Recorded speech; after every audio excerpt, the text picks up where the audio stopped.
Ang mabuting balita ng Panginoon ayon kay San Lucas. Noong panahong iyon, sinabi ni Jesus sa kanyang mga alagad, "Mag-ingat kayo na huwag magumon sa katakawan at paglalasing at mabuhos ang inyong isip sa mga intindihin sa buhay na ito, baka abutan kayo ng araw na yaon na hindi handa. Sapagkat darating yun ng di inaasahan ng tao sa buong daigdig, kaya't maging handa kayo sa lahat ng oras. Lagi ninyong idalangin na magkaroon kayo ng lakas upang makaligtas sa lahat ng mangyayaring ito at makaharap sa anak ng tao." Ang mabuting balita ng Panginoon. Pinupuri ka namin, Panginoong Hesukristo. Unang pagbasa. Pagbasa mula sa aklat ni Propeta Daniel. Akong si Daniel ay nabagabag sa pangitain yaon. Kaya't nilapitan ko ang isang naroon at tinanong tungkol sa mga bagay na aking nasaksihan. At ipinaliwanag naman niya sa akin. Ang sabi niya, ang 4 na hayop ay 4 na haring lilitaw sa daigdig. Ngunit ang mga banal ng kataas-taasang Diyos ang bibigyan ng karapatang mamahala magpakailanman. Sabik na sabik akong malaman ang kahulugan ng ika-4 na halimaw dahil sa malaking kaibahan nito sa 3 at sa nakatatakot nitong anyo. Bakal ang mga ngipin at tanso ang mga panga.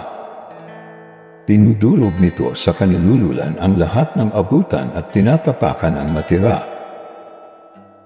Nananabik din akong malaman ang ibig sabihin ng 10 sungay at ang kahulugan ng isang sungay na tumubo at ikinabunot ng 3. Ibig ko ring malaman ang kahulugan ng mata nito at ng bibig na pawang kapalaluan ang sinasabi, at kung bakit ang sungay na ito'y mas malaki kaysa iba. Samantalang ako'y nakatingin, nakita kong dinigma nito at nilupig ng sungay ang mga lingkod ng Diyos. Pagkatapos, dumating ang nabubuhay magpakailanman at nagbibigay ng hatol sa panig ng mga lingkod ng Diyos.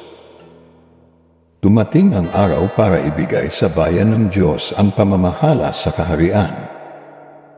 Ganito ang sinabi niya sa akin. Ang ika-4 na hayop ay ika-4 na kahariang babangon sa daigdig. Kaiba ito sa lahat ng kaharian pagkat masasakop nito ang sandaigdigan, yuyurakan at iiwang luray-luray. Ang 10 sungay ay kumakatawan sa 10 hari. Sa gitna nila ay mayroong isang sisilang. Iba ito sa karamihan at sa kanyang pagtayo, 3 hari ang mabubuwal. Magsasalita siya laban sa kataas-taasan at pahihirapan niya ang mga hirang ng Diyos. Kung maaari, babaguhin ang kautusan at mga gawain panrelihiyon. Ang mga hirang ay ipailalim sa kanyang kapangyarihan sa loob ng 3 taon at kalahati. Ngunit siya'y hahatulan. Kukunin sa kanya ang kaharian at dudulugin siya ng lubusan. Ang kaharian, pati ang karangalan ay ibibigay sa mga hiram na kataas-taasan. Sila ang maghahari magpakailanman at maglilingkod sa kanila ang lahat ng kaharian. Ang salita ng Diyos. Salamat sa Diyos. Salmong tugunan. Dakila'y papurihan, ang puon magpakailanman. Lahat ng tao sa daigdig, purihin ninyo ang Panginoon. Awitan siya ng papuri at dakilain magpakailanman. Dakila'y papurihan, ang puon magpakailanman. Purihin ninyo ang Panginoon, bansang Israel. Awitan siya ng papuri at dakilain magpakailanman. Dakila'y papurihan, ang puon magpakailanman. Purihin ninyo ang Panginoon, mga saserdote ng Diyos.